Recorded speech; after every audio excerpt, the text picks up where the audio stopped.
ఓం శ్రీ గురుభ్యో నమః. హరి ఓం. జగతం పితరం వందే పార్వతీ పరమేశ్వరం. వక్రతుండ మహాకాయ కోటి సూర్య సమప్రభా నిర్విఘ్నం కురు మే దేవ సర్వకార్యేషు సర్వదా. పార్వతీ పరమేశ్వర గణాక్షవలసిత్యర్థం. అందరికీ కూడా నమస్కారం.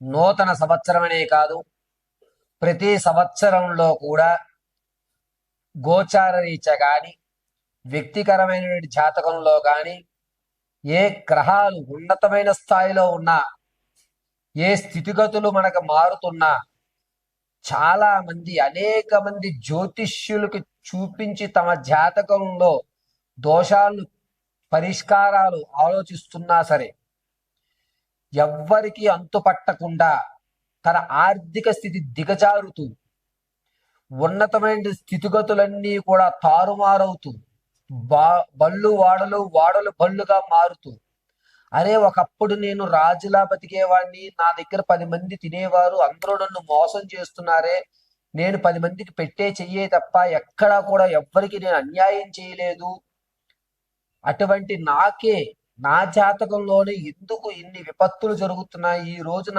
ఆర్థిక పరిస్థితి ఇది ఇంత దిగజారడానికి కారణం ఏమిటి అని అనేక మంది జ్యోతిష్యుల్ని మీరు సంప్రదించిన, ఎన్ని యజ్ఞ యాగాది దేవాలయ క్షేత్రాలు దర్శనం చేసినా మీ స్థితిగతులు మారకపోవడానికి ప్రధాన కారణం అనేటువంటిది ఒకటి ఉంటుంది.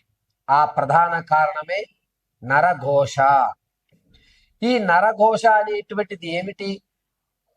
జాతకం ఎంత అభివృద్ధిలో ఉన్నా సరే మన స్థితిలో ఎందుకు తప్పుడడుగులు వేస్తున్నాము అనేది ప్రధాన కారణం ఏమిటంటే ఈ ఘోషా పరిమాణమే.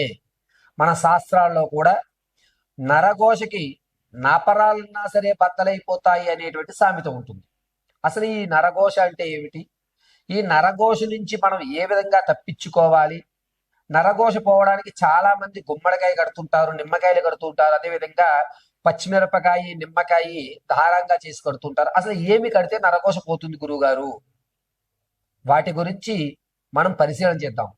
నేను చెప్తున్నది ఖచ్చితంగా చెప్తున్నాను, 100% ఏ ఇంట అయితే నరఘోష ఉంది అని మీరు బాధపడుతున్నారో, ఎవరైతే స్థితిగతులు మారడం లేదు అని బాధపడుతున్నారో, అయ్యా మేము ఆర్థికంగా దిగజారిపోతున్నాము, మాకు సరైన మార్గం కనిపించే విధంగా చూడండి గురువుగారని ఎవరైతే అనుకుంటున్నారో వారికి నేను చెప్పే రెమెడీస్ ఖచ్చితంగా పనిచేస్తాయి. అద్భుతమైన ఫలితాలు మీకు ఇవ్వడం జరుగుతుంది. వాస్తవానికి నరఘోష అనేటువంటిది ఏ విధంగా ప్రారంభమవుతుంది అంటే, కొంతమంది వ్యక్తులు మనతో పాటు ఉంటూ అమ్మవారి అనుగ్రహం కలిగి అతని జాతకం ప్రభావం వల్ల ఒక ప్రమోషన్ రావడం, లేదా సెకండ్ ఇన్కమ్ జనరేట్ అవ్వడం, లేదా భార్యాభర్తలు కానీ బంధువర్గాల్లో కానీ గురించి సపోర్ట్ ఉంటాను బిజినెస్ పెట్టు అని చెప్పి అతను బిజినెస్ లోకి రావడం జరుగుతుంది. బిజినెస్ లోకి వచ్చిన తర్వాత ఆ వాతావరణానికి అనుకూలంగా ఇతను తన డ్రెస్ సెన్స్ అనేటువంటిది మారుస్తాడు, ఆహార్యం మారుస్తూ ఉంటాడు, ఆకరణ మారుస్తాడు, మాట తీరు మార్చుకోవడం జరుగుతుంది. దీంతో మనతో పాటు తిరిగిన వాడు నిన్నటి వరకు మనలా ఉండి ఇప్పుడు అతను ఉన్నతంగా మారిపోతున్నాడే అని ఈర్ష అనేటువంటిది ముందు ప్రబలుతుంది. ఎందుకంటే మనం ఒక బిజినెస్ కానీ, ఒక వ్యాపారం కానీ, లేదంటే కనుక ఒక ఉద్యోగం కానీ ఏర్పడిన తర్వాత కొంత టైం ఆ పీరియడ్కి ఇవ్వాల్సి వస్తుంది. అంతేగాని ఇంతకు ముందు తిరిగినటువంటి స్నేహితులతో తిరగడానికి ఉండదు. వీడు మనల్ని పట్టించుకోవడం మానేశాడు అని ఆ వాడి మీద వీడు గొప్పడైపోతాడు అనుకుంటున్నారా, వీడు నాకన్నా గొప్పడైపోదాం అనుకుంటున్నాడా అనేటువంటి ఈర్ష ప్రారంభమయ్యి పదే పదే పదే ఆడు బాగోకూడదు, ఆడు కూడా మనతోటే తిరగాలి, ఆడు ఇప్పుడు మనతోటే ఉండాలి, ఏంటాడు ఈరోజు బిజినెస్ పెడితే కుమ్ములు వచ్చేసాయా అనేటువంటి దాంతో ప్రారంభమైనదే నరఘోష. ఒక వ్యక్తిని నాశనాన్ని 10-15 సార్లు రోజుకి తలుచుకుంటూ తలుచుకుంటూ తలుచుకుంటూ ఉండడం వల్ల జరిగేటువంటి ప్రకరణ ఇది నరఘోషకి బీజం. సరే గురుగారు, మరి అలా అనుకుంటే మనం కూడా ఎదగాలి కదా, ఆ ఘోష నుంచి ఏ విధంగా తప్పించుకోవాలి అని అంటే, మొట్టమొదటగా మనం అభివృద్ధి చెందాలి అనుకుంటున్నప్పుడు దైవానుగ్రహానికి సంబంధించినటువంటి మంత్ర జపాన్ని కానీ, లేదా మీరు స్థితి మార్చుకోవాలనుకున్నప్పుడు ఇంట్లో ఆవు పిడకతో దాసిన చెక్క, ఇలాచి, మిరియాలు బాగా దంచి పచ్చకర్పూరము, తులసి పువ్వు వీటితో పొగ వేయాలి. ఈ పొగ వేయడం వల్ల మీ మీద ఈర్ష అనేటువంటిది ఎదుటి వ్యక్తికి రాదు. మీతో పోలే బాగుపడదా అనుకుంటున్నాడు, వాడు బాగుపడ్డాడు అనుకో, నన్ను కూడా పార్ట్నర్ చేసుకుంటాడు, నాకు ఒక అవకాశం కల్పిస్తాడు, ఈ విధంగా మారే అవకాశం మన ఇంటి వాతావరణం మనకి కలగజేస్తుంది. ఇది మొట్టమొదటిగా జరిగేది. రెండు, ఎప్పుడైతే ఈర్ష అనేటువంటిది లేదో అప్పుడు మన గురించి మిగిలిన వాళ్ళందరూ కూడా పాజిటివ్గా ఆలోచించడం మొదలు పెడతారు.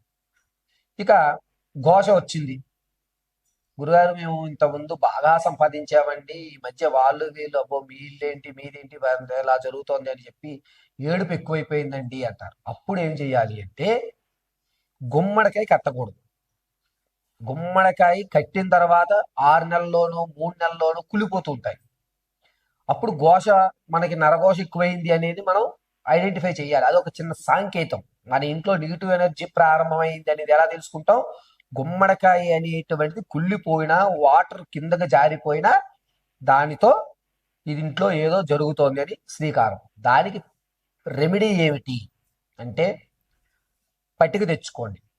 మీకు దగ్గరలో ఉన్నటువంటి ఏదన్నా అమ్మవారి దేవాలయంలో రేపు అమావాస్య అనగా ఈ రోజు గుళ్ళో ఇచ్చేయండి. అంటే చతుర్దశి తిథి నాడు మీరు దేవాలయంలో ఇవ్వాలి. ఇప్పుడు సాయంత్రం 4:30 తర్వాత దేవాలయంలో గుమ్మడికాయ ఇచ్చేసి దాన్ని నీట్గా పసుపు రాసి బొట్టు పెట్టి పట్టిక గుమ్మడికాయ రెండూ కూడా అమ్మవారి సన్నిధిలోకి పంపించేయాలి. రాత్రి చతుర్దశి తిథినంతా కూడా ఉంటుంది. ఆ అమావాస్య రోజు చక్కగా స్నానం చేసి దేవాలయానికి వెళ్ళి అమ్మవారి దగ్గర ఉన్న కుంకుమ, ఈ పట్టిక, ఆ గుమ్మడికాయ 3 కూడా ఉదయం 9:30 నుంచి 11 లోపు తెచ్చుకోవాలి. తెచ్చుకుని గుమ్మడికాయని కట్టొద్దు. గుమ్మడికాయని గుమ్మం బయటగా ఒక పక్కగా పెట్టుకోండి. ఈ పట్టిక మాత్రం కనబడే విధంగా కట్టి అందలి పసుపు కుంకుమతోటి, అమ్మవారి దగ్గర నుంచి తెచ్చిన కుంకుమతోటి కూడా చక్కగా రంగరించి, నెయ్యి వేసి రంగరించి ఓంకారం రాసి పైన పెట్టుకోండి. జీడి గింజ, అదేవిధంగా తామర పూస, తదుపరి మిరియాలు,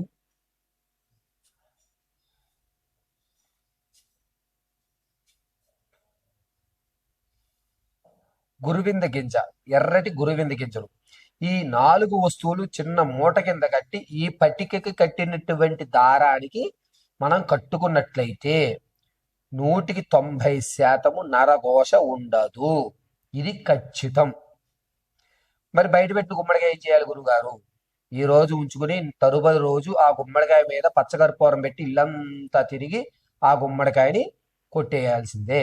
ఇలా చేయడం వల్ల నరఘోష అనేటువంటిది ఖచ్చితంగా పోతుంది. ధనుసు రాశి వారు, గురుగారు ఈ సంవత్సరమైనా మేము ఆర్థికంగా నిలబడడానికి కానీ, లేదా మా కోర్టు వ్యవస్థలు తీరి, అప్పుల బాధలు తీరి, మాకంటూ ఒక ఉన్నతమైన స్థాయి ఏర్పడేటువంటి మార్గాలు కానీ ఏమన్నా ఉన్నాయా అనేటువంటి అనేకమైనటువంటి ప్రశ్నలు కింద కామెంట్ బాక్స్లో వస్తున్నాయి. వారి కొరకు చిన్న రెమెడీలు చెప్పడం జరుగుతుంది. ఈ ధనుసు రాశి వారు ఈ సంవత్సరం అంతా కూడాను అమ్మవారి ఆరాధన చేయడం, అందులోనూ కాళీ ఆరాధన చేయడం కానీ, లేదా దుర్గాదేవి ఆరాధన కానీ కలిసి వస్తుంది. మీ స్థితి మారాలి అనుకుంటే కనుక ఎర్రటి మందారాలతో దుర్గాదేవి ఆరాధన, ఓం ఐం సౌహు దుర్గాయై నమః అనేటువంటి మహామంత్రాన్ని రోజు 108 సార్లు పఠించడం. మీ ఇంట్లో ఉన్నటువంటి దుర్గాదేవి అమ్మవారి ఫోటో ఎదురుకుండా కొబ్బరి నూనెతో శుక్రవారం రోజున దీపారాధన చేయండి. అదేవిధంగా ఎర్రటి మాలని మీరు ధరిస్తే కనుక మీకు అద్భుతమైన ఫలితాలు లభిస్తూ ఉంటాయి.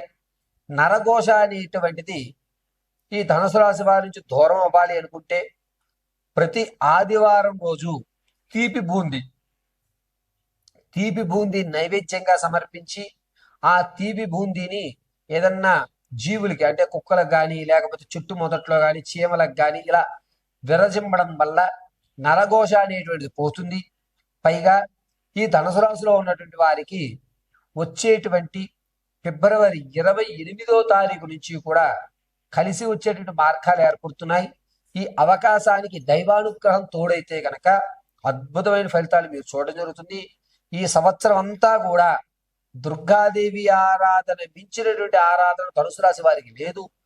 కుదిరితే సమయాను అనుకూలంగా మీరు విజయవాడ దుర్గాదేవి దర్శనం చేసుకోవడం, అందులో శుక్రవారం కనుక ధనుసు రాశి వారు దుర్గాదేవి దర్శనం చేయగలిగితే అద్భుతమైన ఫలితాలు అమ్మవారు మీకు కలగజేస్తూ ఉంటుంది. అంతేకాకుండా మీ ఆర్థిక స్థితిని మారేటువంటి అవకాశం కూడా లభిస్తూ ఉంటుంది.